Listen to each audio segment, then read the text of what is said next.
Hi friends, welcome to my YouTube channel Shailu official. కొత్తగా నా video చూసే వాళ్ళు ఉంటే నా ఛానల్కి సబ్స్క్రైబ్ చేయండి. నేను ఈరోజు మటన్ కర్రీ రెసిపీతో వచ్చాను. దానికి ఆనియన్స్, టమాటో, మిర్చి, పుదీనా, కొత్తిమీరని సన్నగా చాప్ చేసి పక్కన పెట్టుకున్నాను. 1/2 kg మటన్ అయితే తీసుకున్నానండి. నేను 3 times వాష్ చేసి అందులో అల్లం వెల్లుల్లి పేస్ట్, పసుపు 1 స్పూన్ వేసానండి. ఇంకా చిల్లీ పౌడర్ కూడా 2 స్పూన్స్ వేసాను. కారం ఎక్కువ తినే వాళ్ళైతే ఇంకొంచెం వేసుకోండి. 2 స్పూన్స్ సాల్ట్ వేసానండి.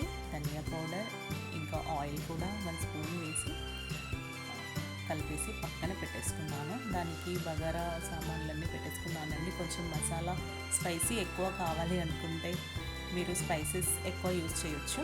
నేనైతే కుక్కర్ పెట్టేసానండి. కర్రీ కుక్కర్ పెట్టేసి అందులో 4 tablespoons ఆయిల్ అయితే వేసుకున్నాను. చూడండి, నేను చెప్పానుగా మసాలా అవి వేసేసానండి. ఆనియన్స్ 3 ఆనియన్స్ అయితే తీసుకున్నానండి నేను 1/2 kgకి. కొంచెం పెద్దవి, కొంచెం బ్రౌన్ కలర్ వచ్చేలాగా వేపేసుకొని అందులో పుదీనా, మిర్చి, టమాటో వేసేసుకున్నానండి. కొంచెం ఫ్రై అయ్యాక మటన్ కలిపేసి పెట్టుకున్నాం కదండి, అది అందులో వేసాను. ఒక 10 minutes వరకు కొంచెం కుక్ అవ్వాలి. అయిందండి. చూడండి, కొంచెం సాఫ్ట్ అయ్యాక నేను కుక్కర్ విజిల్ అయితే పెట్టేసుకున్నానండి. 3 whistles పెట్టుకున్నానండి.